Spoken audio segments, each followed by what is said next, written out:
Ar žinojote, kad daržas gali auginti ne tik daržoves, bet ir bendruomenę?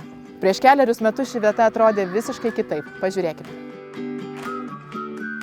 Kokią daržovę svajotumėt sukurti, jei galėtumėt sukurti savo?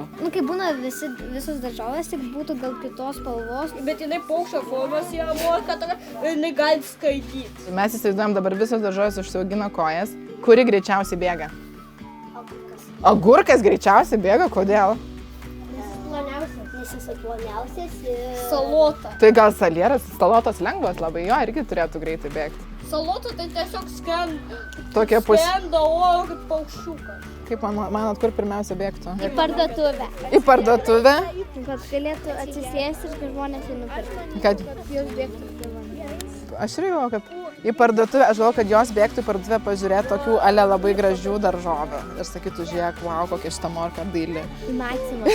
Į Maksimą bėgtų visas daržovės. O jeigu reikėtų talento į daržovėm varžytis, kuri būtų talentingiausia? Ką agurkas rodytų, kokį talentą? Kad jisai turi daug vandens.